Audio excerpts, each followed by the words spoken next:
ನೋಡಿ, ಒಂದು ಬೌಲ್ನ ತೊಗೊಂಡು ಗೋಧಿ ಹಿಟ್ಟನ್ನು ಹಾಕ್ಕೊಳ್ತಾ ಇದ್ದೀನಿ. ನಿಮಗೆ ಮನೆಗೆ ಎಷ್ಟು ಬೇಕೋ ಅಷ್ಟು ನೋಡಿ ಹಾಕೋಬೋದು. ನಾನಿಲ್ಲಿ ಒಂದು ಬೌಲ್ ಆಗೋಷ್ಟು ಹಾಕ್ಕೊಂಡಿದ್ದೀನಿ. ಹಾಗೆಯೇ ರುಚಿಗೆ ತಕ್ಕಷ್ಟು ಉಪ್ಪನ್ನು ಕೂಡ ಸೇರಿಸ್ಕೋಬೇಕು. ಸೇರಿಸ್ಕೊಂಡು ಮಿಕ್ಸ್ ಮಾಡ್ಕೊಳ್ಳೋಣ. ಸ್ವಲ್ಪನೇ ನೀರು ಹಾಕಿ ನಾವು ಚಪಾತಿ ಹಿಟ್ಟು ಕಲಿಸ್ತೀವಲ್ಲ ಆ ಹದಕ್ಕೆ ನಾವು ಇದನ್ನು ಕಲಿಸ್ಕೊಂಬರೋಣ. ನೋಡಿ, ಈ ಥರ ನಾದಿ ಇವಾಗ ಒಂದು 5 ನಿಮಿಷ ರೆಸ್ಟಿಗೆ ಇಡೋಣ.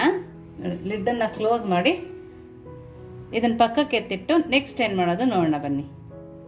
ನೋಡಿ, ಇವಾಗ ಇಲ್ಲಿ ಪ್ಯಾನನ್ನು ಬಿಸಿ ಮಾಡ್ಕೊಳಕ್ಕೆ ಇಟ್ಕೊಂಡಿರೋದು ಹೈ ಫ್ಲೇಮಲ್ಲಿ.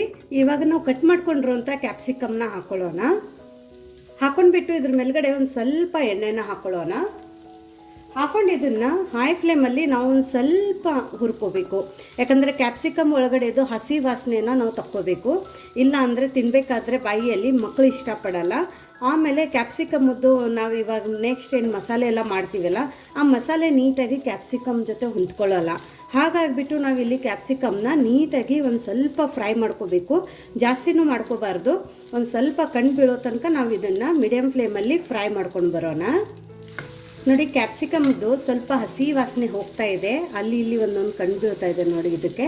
ಇವಾಗ ಇದ್ರ ಒಳಗಡೆ ನಾವು ಈ ಥರ ಒಂದು ಸ್ವಲ್ಪ ದಪ್ಪದಾಗಿ ಕಟ್ ಮಾಡ್ಕೊಂಡಿರೋಂಥದ್ದು ಈರುಳ್ಳಿನೂ ಕೂಡ ಹಾಕೊಳ್ಳೋಣ. ಇದನ್ನು ಸೆಪ್ರೇಟ್ ಮಾಡಿ ಹಾಕ್ಕೊಳ್ಳಿ. ಇಲ್ಲಾಂದರೆ ಆಮೇಲೇನು ಸೆಪ್ರೇಟ್ ಮಾಡಿದರೆ ನಡೆಯುತ್ತೆ. ಹುರಿತಾ ಇದೆಲ್ಲ ಸೆಪ್ರೇಟ್ ಆಗುತ್ತೆ. ಈ ಥರ ನಾವು ಇದನ್ನು ಹಾಕೋಬೇಕು. ಜಾಸ್ತಿ ಬೇಡ. ನಿಮ್ಗೆ ಅಕಸ್ಮಾತ್ ಜಾಸ್ತಿ ಇಷ್ಟ ಅಂದರೆ ನೀವು ಹಾಕೋಬೋದು. ಇವಾಗ ಆನಿಯನ್ನು ಕೂಡ ಏನಾಗುತ್ತಂದರೆ ಕ್ಯಾಪ್ಸಿಕಮ್ ಜೊತೆ ಅದ್ರದ್ದು ಕೂಡ ಹಸಿ ವಾಸನೆ ಹೋಗಿಬಿಡುತ್ತೆ. ಸೊ ಆನಿಯನ್ನು ಕೂಡ ನಾವು ಜಾಸ್ತಿ ಹುರ್ಕೋಬಾರ್ದು.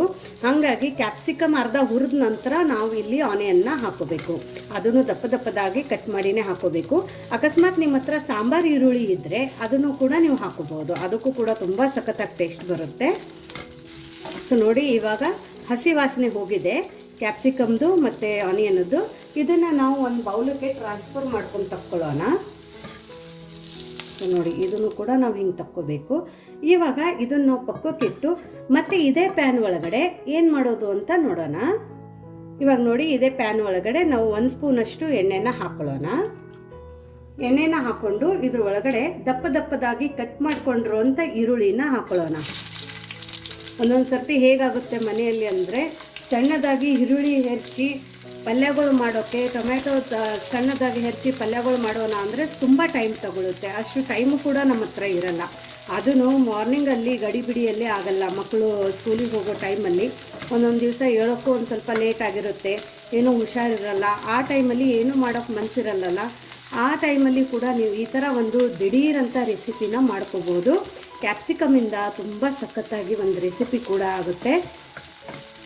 ಸೊ ಇವಾಗ ಈ ಈರುಳ್ಳಿದು ಹಸಿ ವಾಸನೆ ಹೋಗೋ ತನಕ ನಾವು ಹುರ್ಕೊಂಡು ಬರಬೇಕು. ನೋಡಿ, ಈರುಳ್ಳಿದು ಹಸಿ ವಾಸನೆ ಹೋಗಿದೆ. ಇವಾಗ ನಾವು ಇದ್ರ ಒಳಗಡೆ ದಪ್ಪದಾಗಿ ಕಟ್ ಮಾಡ್ಕೊಂಡಿರೋವಂಥದ್ದು 2 ಟೊಮೆಟೊನ ಹಾಕ್ಕೊಂಡಿದ್ದೀನಿ. ಇದನ್ನು ಕೂಡ ನೀಟಾಗಿ ಹುರ್ಕೋಬೇಕು.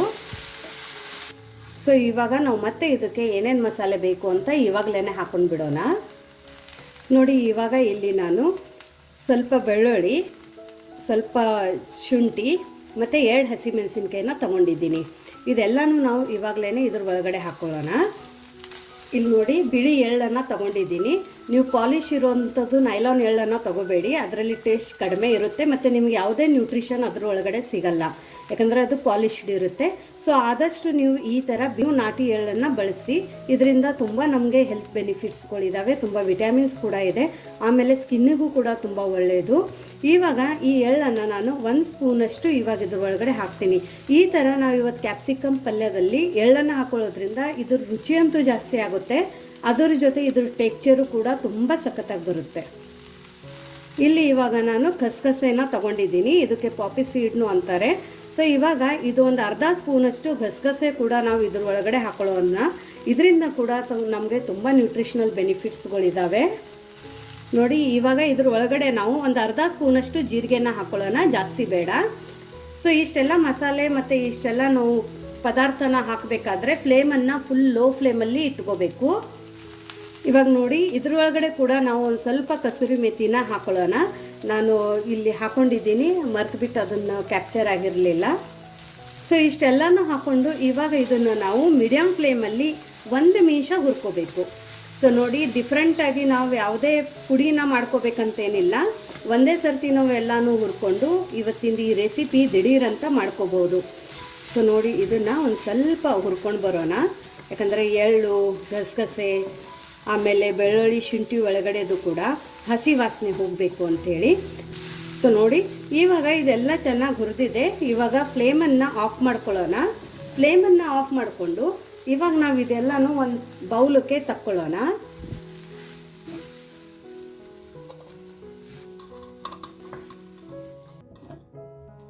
ಸೊ ನೋಡಿ, ಇದೆಲ್ಲ ಇವಾಗ ನಾವು ಒಂದು ಬೌಲಿಗೆ ತಕ್ಕೊಂಡಿದ್ದೀನಿ. ನೆಕ್ಸ್ಟ್ ಏನು ಮಾಡೋದು ಅಂತ ನೋಡೋಣ ಬನ್ನಿ. ಇವಾಗ ನೋಡಿ, ಇಲ್ಲೊಂದು ಮಿಕ್ಸಿ ಜಾರನ್ನು ತಗೊಂಡಿರೋದು. ಇವಾಗ ನಾವು ಇದ್ರ ಒಳಗಡೆ ನಾವು ಹುರ್ಕೊಂಡಿದ್ವಿ ಎಲ್ಲ ಈರುಳ್ಳಿ ಮತ್ತು ಎಲ್ಲ ಪದಾರ್ಥ, ಅದೆಲ್ಲನೂ ಇವಾಗ ನಾವು ಇದ್ರ ಒಳಗಡೆ ಹಾಕೊಳ್ಳೋಣ. ಈ ಥರ ಇವಾಗ ಇಷ್ಟೆಲ್ಲ ನಾವು ಹುರ್ಕೊಂಡಿರೋ ಪದಾರ್ಥನ ಹಾಕಿಬಿಟ್ಟು ಇವಾಗಲೇ ನಾವು ಇದ್ರ ಒಳಗಡೆ ಮಸಾಲೆಗಳನ್ನ ಹಾಕ್ಕೊಳ್ಳೋಣ. ನೋಡಿ, ಇವಾಗ ನಾನು ಇಲ್ಲಿ ಕೆಂಪು ಖಾರದ ಪುಡಿ ತೊಗೊಂಡಿದ್ದೀನಿ. ಇದು ತುಂಬ ನಿಮಗೆ ಕಲರ್ ಅನ್ನಿಸ್ತಾ ಇರ್ಬೋದು. ಹೌದು, ಯಾಕಂದರೆ ಇದು ಕೆಂಪು ಖಾರದ ಪುಡಿಯಲ್ಲಿ ಗುಂಡ್ರು ಮೆಣಸಿನ್ಕಾಯಿ ಮತ್ತು ಬ್ಯಾಡಗಿ ಮೆಣಸಿನ್ಕಾಯಿ ಎರಡೂ ಮಿಕ್ಸ್ ಇದೆ. ಹಾಗಾಗಿ ಇದು ಖಾರನೂ ಇದೆ, ಅದರ ಜೊತೆ ಕಲರು ಕೂಡ ಇದೆ. ಹಾಗಾಗಿ ನಾನು ಇಲ್ಲಿ ಬರೀ ಅರ್ಧ ಸ್ಪೂನಷ್ಟು ಇಲ್ಲಿ ಕೆಂಪು ಖಾರದ ಪುಡಿನ ಹಾಕೋತಾ ಇದ್ದೀನಿ. ಯಾಕಂದರೆ ಇದ್ರ ಒಳಗಡೆ ನಾವು 2 ಹಸಿಮೆಣಸಿನ್ಕಾಯಿ ಕೂಡ ಹಾಕ್ಕೊಂಡಿದ್ದೀವಿ. ಸೊ ನಿಮಗೆ ಖಾರದ ತಕ್ಕಂಗೆ ಇಲ್ಲಿ ನೀವು ಕೆಂಪು ಖಾರದ ಪುಡಿನ ಹಾಕೋಬಹುದು. ಇವಾಗ ಅದ್ರ ಒಳಗಡೆನೆ 1/4 ಸ್ಪೂನಷ್ಟು ನಾವು ಅರಿಶಿಣದ ಪುಡಿನ ಹಾಕೊಳ್ಳೋಣ. ಒಂದು ಅರ್ಧ ಸ್ಪೂನಷ್ಟು ಧನಿಯಾ ಪೌಡರನ್ನು ಹಾಕೊಳ್ಳೋಣ. ಧನಿಯಾ ಪೌಡರ್ ನಿಮ್ಮ ಹತ್ರ ಇಲ್ಲ ಅಂದರೆ ಹುರಿಬೇಕಾದ್ರೆ ನೀವು ಧನಿಯಾ ಬೀಜ ಕೂಡ ಹಾಕೋಬಹುದು. ಇವಾಗ ನಾವು ಇಷ್ಟೆಲ್ಲ ಹಾಕೊಂಡಿವೆಲ್ಲ, ಇದ್ರ ಒಳಗಡೆ ನೀರು ಹಾಕದೇನೆ ನಾವು ಇದನ್ನು ಫೈನಾಗಿ ಪೇಸ್ಟ್ ಮಾಡ್ಕೊಂಡು ಬರಬೇಕು. ನೀರು ಹಾಕೂಡ್ದು, ನೀರು ಹಾಕೋಬೇಡಿ. ಇಲ್ಲ ಅಂದರೆ ನಾವು ಇದ್ರದ್ದು ಒಗ್ಗರಣೆ ಹಾಕಬೇಕಾದ್ರೆ ಅದೆಲ್ಲ ಕಡೆ ಸಿಡಿಯುತ್ತೆ. ಅದು ಒಂದು ಮೇನ್ ಟ್ರಿಕ್ ಇದೆ. ಸೊ ಹಾಗಾಗಿ ನೀರು ಹಾಕದೇನೆ ನಾವು ಇದನ್ನು ಸಣ್ಣದಾಗಿ ಫೈನಾಗಿ ಪೇಸ್ಟ್ ಮಾಡ್ಕೊಂಡು ಬರೋಣ. ನೋಡಿ, ಈ ಥರ ನಾನು ಫೈನಾಗಿ ಪೇಸ್ಟ್ ಮಾಡ್ಕೊಂಡು ಬಂದಿದ್ದೀನಿ. ಇದ್ರಕ್ಕಿಂತ ಸಣ್ಣ ಬೇಕಂದ್ರೂ ನೀವು ಮಾಡ್ಕೋಬೋದು. ಬಟ್ ಇದು ತುಂಬ ಚೆನ್ನಾಗಿ ಫೈನೇ ಆಗಿದೆ ನೋಡಿ. ಸೊ ಇವಾಗ ಇದನ್ನ ಪಕ್ಕಕ್ಕಿಟ್ಟು ನೆಕ್ಸ್ಟ್ ಏನು ಮಾಡೋದು ಅಂತ ನೋಡೋಣ ಬನ್ನಿ. ನೋಡಿ, ಇವಾಗ ಮತ್ತೆ ಅದೇ ಪ್ಯಾನ್ ಒಳಗಡೆ ಇವಾಗ ನಾವು ಒಂದು ಸ್ವಲ್ಪ ಎಣ್ಣೆನ ಹಾಕೊಳ್ಳೋಣ. 1 ಸ್ಪೂನಷ್ಟು ಎಣ್ಣೆ ಹಾಕೊಳ್ಳಿ ಸಾಕು. ಇವಾಗ ಇದ್ರ ಒಳಗಡೆ ನಾವು ಮಾಡ್ಕೊಂಡು ಇಟ್ಕೊಂಡಿದ್ವಲ್ಲ ಪೇಸ್ಟನ್ನು, ಅದನ್ನು ಹಾಕೊಳ್ಳೋಣ.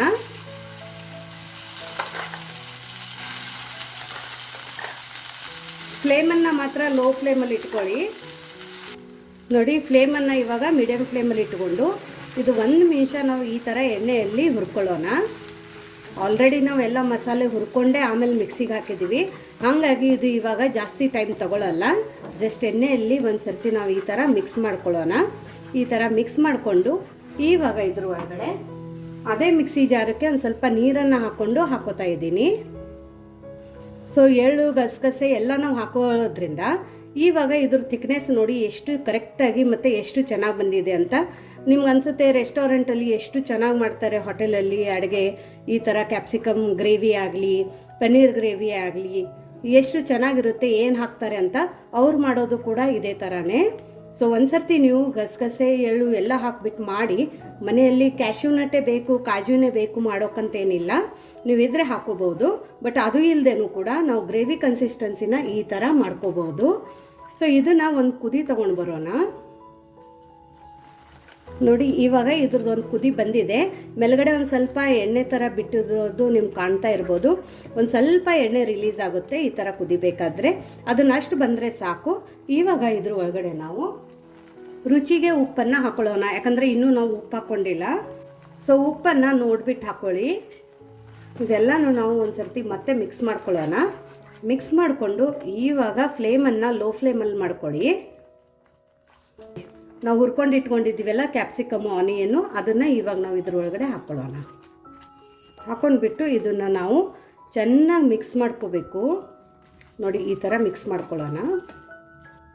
ನೋಡೋಕೆ ಎಷ್ಟು ಚೆನ್ನಾಗಿ ಕಾಣ್ತಾ ಇದೆ ನೋಡಿ. ಘಮನೂ ಹಾಗೆ ಬರ್ತಾ ಇದೆ. ಜಾಸ್ತಿ ಮಸಾಲೆ ಇಲ್ಲ, ಟೈಮು ಕೂಡ ಜಾಸ್ತಿ ತೊಗೊಳ್ಳಲ್ಲ. ಇವಾಗ ಮಿಕ್ಸ್ ಮಾಡ್ಕೊಂಡ ನಂತರ ಇದ್ರ ಒಳಗಡೆ ನನ್ನ ಹತ್ರ ಫ್ರೆಶ್ ಕೆನೆ ಇತ್ತು. ಹಾಗಾಗಿ ಇಲ್ಲಿ ನಾನು ಫ್ರೆಶ್ ಕೆನೆ ಮತ್ತು ಹಾಲನ್ನು ತಗೊಂಡಿದ್ದೀನಿ. ಎರಡೂ ಮಿಕ್ಸ್ ಮಾಡ್ಕೊಂಡಿದ್ದೀನಿ. ಸ್ವಲ್ಪ ಫ್ರೆಶ್ ಕೆನೆ ಇದ್ರೂ ನೀವು ಇಲ್ಲಿ ತಗೋಬೋದು. ಸೊ ನೋಡಿ, ಇದನ್ನು ಇದ್ರ ಒಳಗಡೆ ಹಾಕ್ಕೊಳ್ಳೋಣ. ಇದ್ರ ಮೇಲೆಗೆ ಇನ್ನೊಂದು ಸ್ವಲ್ಪ ಕಸೂರಿ ಮೇಥಿನ ಉದುರಿಸೋಣ. ಇವಾಗ ಇದೆಲ್ಲ ಚೆನ್ನಾಗಿ ಮಿಕ್ಸ್ ಮಾಡ್ಕೊಳ್ಳೋಣ. ಬೆಣ್ಣೆನೂ ಬೇಕಂತೇನಿಲ್ಲ, ಯಾಕಂದರೆ ಬೆಣ್ಣೆ ಇಲ್ಲದ ಕೂಡ ನಾವು ಈ ರೆಸಿಪಿನ ಮಾಡ್ಕೋಬೋದು. ಸೊ ನಾರ್ಮಲಾಗಿ ನೀವು ಹಾಲು ಕಾಯಬೇಕಾದ್ರೆ ಮೇಲ್ಗಡೆ ತಿಳಿ ಕೆನೆ ಬಂದಿರುತ್ತೆ ನೋಡಿ, ಬೆಳಗ್ಗೆ ಹಾಲು ಕಾಯಿಸ್ಬೇಕಾದ್ರೆ ಅಥವಾ ನೈಟು ಕಾಸಿಟ್ಟಿದ್ರೆ ಆ ಕೆನೆನ ತೆಗೆದಿಟ್ಕೊಂಡ್ಬಿಟ್ಟು ಆ ಕೆನೆ ಜೊತೆ ಒಂದು ಸ್ವಲ್ಪ ಹಾಲನ್ನು ಹಾಕಿಬಿಟ್ಟು ಹಾಕ್ಕೋಬೇಕು. ಇವಾಗ ಇದ್ರ ಮೇಲ್ಗಡೆ ಒಂದು ಲಿಡ್ಡನ್ನು ಮುಚ್ಚಿ 1 ನಿಮಿಷ ಲೋ ಫ್ಲೇಮಲ್ಲಿ ಕುದಿಸ್ಕೊಂಡು ಬರೋಣ. ನೋಡಿ 1 ನಿಮಿಷ ಆಗಿದೆ. ನೋಡಿ ಹಾಲು ಕೆನೆ ಹಾಕಿದ ನಂತರನೂ ಒಡೆದಿಲ್ಲ. ಕೆಲವೊಬ್ರು ಹೇಳ್ತಾರೆ ಹಾಲೆಲ್ಲ ಹಾಕಿದರೆ ಒಡೆಯುತ್ತೆ ಅಂತ. ನೀವು ಈ ಥರ ಮಾಡಿದರೆ ಇದು ಒಡೆಯಲ್ಲ. ನಾನು ಹೇಳಿರೋದೆಲ್ಲ ಟಿಪ್ಸನ್ನು ಫಾಲೋ ಮಾಡಿ. ಇವಾಗ ಫ್ಲೇಮನ್ನು ಆಫ್ ಮಾಡಿ. ನಮ್ಮದು ಈ ಕ್ಯಾಪ್ಸಿಕಮ್ ಗ್ರೇವಿ ರೆಡಿಯಾಗಿದೆ. ನೋಡೋಕೆ ಎಷ್ಟು ಚೆನ್ನಾಗಿ ಕಾಣ್ತಾ ಇದೆ ನೋಡಿ. ಸೊ ಬಿಸಿ ಬಿಸಿ ಅನ್ನದ ಜೊತೆ ತುಪ್ಪ ಹಾಕ್ಕೊಂಡು ನೀವು ಕ್ಯಾಪ್ಸಿಕಮ್ ಗ್ರೇವಿ ತಿಂದರೆ ತುಂಬ ಸಖತ್ತಾಗಿರುತ್ತೆ. ಮತ್ತು ಇನ್ನೊಂದಂದರೆ ಇದನ್ನು ನೀವು ಬೇಕಂದರೆ ದೋಸೆ ಜೊತೆ ಕೂಡ ತಿನ್ಕೋಬೋದು. ಚಪಾತಿನೇ ಬೇಕಂತೇನಿಲ್ಲ, ನೀವು ಬೇಕಂದರೆ ಗೋಧಿ ದೋಸೆ ಅಥವಾ ನಾರ್ಮಲ್ ನಿಮ್ಮ ಮನೆಯಲ್ಲಿ ದೋಸೆ ಮಾಡ್ತಿರಲ್ಲ ಅದ್ರ ಜೊತೆನೂ ಕೂಡ ತಿನ್ಕೋಬೋದು. ಸೊ ನಿಮಗೆ ಈ ಕ್ಯಾಪ್ಸಿಕಮ್ ರೆಸಿಪಿ ಹೇಗೆ ಅನ್ನಿಸ್ತು ಅಂತ ಕಮೆಂಟ್ ಮೂಲಕ ತಿಳಿಸೋದನ್ನು ಮರಿಬೇಡಿ. ನೋಡಿ, ಇವಾಗ ಮೊದಲಿಗೆ ಒಂದು ಬೌಲ್ನ ತಗೋಣ. ಅದಕ್ಕೆ ಒಂದು ಸಣ್ಣ ಈರುಳ್ಳಿನ ಉದ್ದುದ್ದಾಗಿ ಕಟ್ ಮಾಡಿ ಈ ಥರ ಬಿಡಿ ಬಿಡಿಯಾಗಿ ಮಾಡ್ಕೊಂಡಿದ್ದೀನಿ ನೋಡಿ. ಈ ಥರ ಎಲ್ಲ ಎಳೆನೂ ಬಿಡಿಸ್ಕೋಬೇಕು. ಹಾಗೆಯೇ ದಪ್ಪ ಮೆಣಸಿನ್ಕಾಯಿ ಕೂಡ ಕಟ್ ಮಾಡ್ಕೊಂಡು ಹಾಕ್ಕೊಬೇಕು. ಈ ಥರ ಉದ್ದುದ್ದಕ್ಕೆ ಕಟ್ ಮಾಡಿದ್ರೆ ತಿನ್ನೋಕ್ಕೆ ಕೂಡ ತುಂಬಾ ಚೆನ್ನಾಗಿರುತ್ತೆ. ಖಾರಕ್ಕೆ ಸ್ವಲ್ಪ ಹಸಿಮೆಣಸಿನ್ಕಾಯಿ, 1 ಸ್ಪೂನ್ ಆಗುವಷ್ಟು ಧನಿಯಾ ಪೌಡರ್ನ ಹಾಕ್ಕೋಬೇಕು. 1 ಸ್ಪೂನ್ ಖಾರದ ಪುಡಿ, ಒಂದು ಅರ್ಧ ಸ್ಪೂನ್ ಆಗುವಷ್ಟು ಗರಂ ಮಸಾಲ. ಹಾಗೆಯೇ ನಾವಿಲ್ಲಿ ಕಡಲೆ ಬೀಜನ ಹುರಿದು ಪುಡಿ ಮಾಡಿ ಇಟ್ಕೊಂಡಿರೋದು, ಅದನ್ನು ಒಂದು 2 ರಿಂದ 3 ಸ್ಪೂನ್ ಹಾಕೋಣ. ದೊಡ್ಡ ಸ್ಪೂನ್ ಆದರೆ 2 ಸ್ಪೂನ್ ಸಾಕಾಗುತ್ತೆ. ನೋಡಿ, ನಾನಿಲ್ಲಿ 3 ಸ್ಪೂನ್ ಆಗೋಷ್ಟು ಹಾಕ್ಕೊಂಡಿದ್ದೀನಿ. ನೋಡಿ, ರುಚಿಗೆ ತಕ್ಕಷ್ಟು ಉಪ್ಪನ್ನು ಸೇರಿಸ್ಕೊಳ್ಳೋಣ. ಹಾಗೆಯೇ 1 ಸ್ಪೂನ್ ಆಗೋಷ್ಟು ಎಣ್ಣೆನ ಹಾಕಿ ನಾವು ಇದನ್ನು ನೀಟಾಗಿ ಮಿಕ್ಸ್ ಮಾಡ್ಕೋಬೇಕು. ಖಾರದ ಪುಡಿ, ಧನಿಯಾ ಪುಡಿ ಎಲ್ಲ ಹಾಕಿರ್ತೀವಲ್ಲ ಅದೆಲ್ಲ ನೀಟಾಗಿ ಕ್ಯಾಪ್ಸಿಕಮ್ಮು ಮತ್ತು ಈರುಳ್ಳಿ ಎಲ್ಲದಕ್ಕೂ ಮಿಕ್ಸ್ ಆಗಬೇಕು. ನಿಮಗೆ ಖಾರ ಇನ್ನೂ ಬೇಕಾದರೆ ಹಾಕೋಬೋದು. ನೋಡಿ, ಈ ಥರ ಚೆನ್ನಾಗಿ ಮಿಕ್ಸ್ ಮಾಡ್ಕೋಬೇಕು. ಆ ಎಣ್ಣೆ ಹಾಕಿದ್ದೀವಲ್ಲ, ಎಣ್ಣೆ ಜೊತೆ ಕೂಡ ಬೆರಿಬೇಕು. ನೀವಿನ್ನೂ ವಾಟ್ಸಪ್ ಗ್ರೂಪಿಗೆ ಜಾಯಿನ್ ಆಗಿಲ್ಲ ಅಂದರೆ ವಿಶ್ಫುಲ್ ಅಡುಗೆ ಮನೆ ವಾಟ್ಸಪ್ ಗ್ರೂಪಿಗೆ ಜಾಯಿನ್ ಆಗೋದನ್ನು ಮರಿಬೇಡಿ. ಇನ್ನೂ ಹೊಸ ಹೊಸ ರೆಸಿಪಿಗೆ ವಿಶ್ಫುಲ್ ಅಡುಗೆ ಮನೆನ ಫಾಲೋ ಕೂಡ ಮಾಡಿ. ನೋಡಿ, ಇವಾಗ ಈ ಥರ ಮಿಕ್ಸ್ ಮಾಡಿದ್ದೀವಲ್ಲ, ಇವಾಗ ಇದನ್ನು ಪಕ್ಕಕ್ಕೆ ಇಟ್ಟು ನೆಕ್ಸ್ಟ್ ಏನು ಮಾಡೋದು ನೋಡೋಣ. ನೋಡಿ, ನಾವಿಲ್ಲಿ ಒಂದು ಮಿಕ್ಸಿ ಜಾರ್ನ ತೊಗೊಂಡಿದ್ದೀವಿ. ಒಂದು 2 ರಿಂದ 3 ಸ್ಪೂನ್ ಆಗುವಷ್ಟು ಕಡಲೆನ ನಾವಿಲ್ಲಿ ಪೌಡರ್ ಮಾಡ್ಕೊಂಬರ್ಬೇಕು. ಸಣ್ಣದಾಗಿ ಪುಡಿ ಮಾಡ್ಕೊಂಬರೋಣ. ನೋಡಿ, ಈ ಥರ ಸಣ್ಣದಾಗಿ ಪೌಡರ್ ಮಾಡ್ಕೊಂಬಂದಿದ್ದೀನಿ. ನೋಡಿ, ಇವಾಗ ಇದನ್ನು ಪಕ್ಕಕ್ಕೆ ಇಟ್ಟು ನೆಕ್ಸ್ಟ್ ಏನು ಮಾಡೋದು ನೋಡೋಣ ಬನ್ನಿ. ನೋಡಿ, ಮೊದಲಿಗೆ ಒಂದು ಪ್ಯಾನ್ನ ಬಿಸಿಗಿಟ್ಟಿದ್ದೀನಿ. 2 ಸ್ಪೂನ್ ಆಗುವಷ್ಟು ಎಣ್ಣೆನ ಸೇರಿಸ್ಕೊಳ್ಳೋಣ. ನೋಡಿ, ಎಣ್ಣೆ ಸ್ವಲ್ಪ ಬಿಸಿ ಆದ ನಂತರ ಜೀರಿಗೆನ ಸೇರಿಸ್ಕೊಳ್ತಾ ಇದ್ದೀನಿ. ಹಾಗೆಯೇ ಒಂದು ಅರ್ಧ ಸ್ಪೂನ್ ಆಗುವಷ್ಟು ಶುಂಠಿ ಬೆಳ್ಳುಳ್ಳಿ ಪೇಸ್ಟ್ನ ಹಾಕ್ಕೊಳ್ತಾ ಇದ್ದೀನಿ. ನೀವು ತುರಿದ್ಬಿಟ್ಟು ಬೇಕಿದ್ರೆ ಹಾಕೋಬೋದು. ನೋಡಿ, ಈ ಥರ ಶುಂಠಿ ಬೆಳ್ಳುಳ್ಳಿದ ಹಸಿ ವಾಸನೆ ಇರುತ್ತಲ್ಲ ಅದು ಹೋಗೋ ತನಕ ಸ್ವಲ್ಪ ಫ್ರೈ ಮಾಡ್ಕೋಬೇಕು. ಮೀಡಿಯಮ್ ಫ್ಲೇಮಲ್ಲಿ ಇಟ್ಟು ಫ್ರೈ ಮಾಡ್ಕೊಳ್ಳೋಣ. ಬ್ಯಾಚುಲರ್ ಕೂಡ ಮಾಡ್ಕೋಬೋದು, ಅಂಥ ಸುಲಭವಾದ ರೆಸಿಪಿ ಇದು. ನಾವು ಮಿಕ್ಸ್ ಮಾಡಿ ಇಟ್ಕೊಂಡಿದ್ವಲ್ಲ ಕ್ಯಾಪ್ಸಿಕಮ್ಮು, ಆನಿಯನ್ ಎಲ್ಲ ಅದನ್ನು ಇವಾಗ ಸೇರಿಸ್ಕೊಳ್ಳೋಣ. ನಾವು ಸೇರಿಸ್ಕೊಂಡು ಮೀಡಿಯಮ್ ಫ್ಲೇಮಲ್ಲಿ ಇಟ್ಟು ಒಂದು 5 ನಿಮಿಷ ಇದನ್ನು ಫ್ರೈ ಮಾಡ್ಕೊಬೇಕು. ಕ್ಯಾಪ್ಸಿಕಮ್ಮು ಎಲ್ಲ ಸ್ವಲ್ಪ ಕ್ರಂಚಿಯಾಗಿದ್ರೇ ಚೆನ್ನಾಗಿರುತ್ತೆ. ಸ್ವಲ್ಪನೇ ನಾವು ಇದನ್ನು ಫ್ರೈ ಮಾಡ್ಕೊಳ್ಳೋಣ. ಹಸಿ ವಾಸನೆ ಇರುತ್ತಲ್ಲ ಅದು ಹೋದರೆ ಸಾಕಾಗತ್ತೆ. ನಮಗೆ ಜಾಸ್ತಿ ಸಾಫ್ಟ್ ಆದರೂ ಕೂಡ ರುಚಿ ಬರಲ್ಲ. ನೋಡಿ, ಇದನ್ನು 3 ನಿಮಿಷ ಬೇಯಿಸ್ಕೊಂಬರೋಣ. ನೋಡಿ, ಕೈಯಾಡಿಸ್ತಾ ನಾನು ಇದನ್ನು ಬೇಯಿಸ್ಕೊಂಡಿದ್ದೀನಿ. ಒಂದು 3 ನಿಮಿಷ ಆಗಿದೆ ನೋಡಿ. ಕ್ಯಾಪ್ಸಿಕಮ್ಮು ಸ್ವಲ್ಪ ಕಟ್ಟಾಗ್ತಿದೆಯಲ್ಲ, ಇಷ್ಟಾದರೆ ಸಾಕಾಗುತ್ತೆ. ನಾವು ಕಡಲೆನ ಪುಡಿ ಮಾಡ್ಕೊಂಬಂದ್ವಲ್ಲ, ಒಂದು 2 ಸ್ಪೂನ್ ಆಗುವಷ್ಟು ಆ ಪುಡಿನ ಸೇರಿಸ್ಕೊಳ್ಳೋಣ.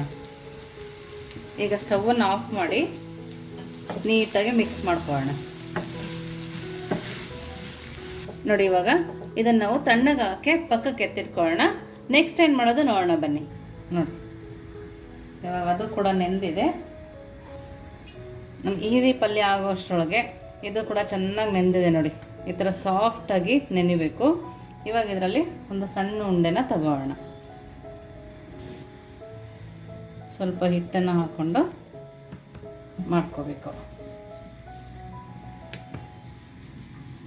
ನಾನು ಇದಕ್ಕೆ ಸ್ವಲ್ಪ ಎಣ್ಣೆನ ಹಾಕ್ಕೊಳ್ತಾ ಇದ್ದೀನಿ,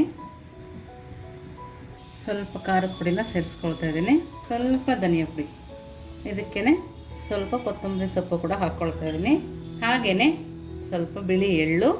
ನೋಡಿ ಇಷ್ಟನ್ನು ಹಾಕಿ ಈ ಥರ ಕಟ್ ಮಾಡ್ಕೊಳ್ಳೋಣ.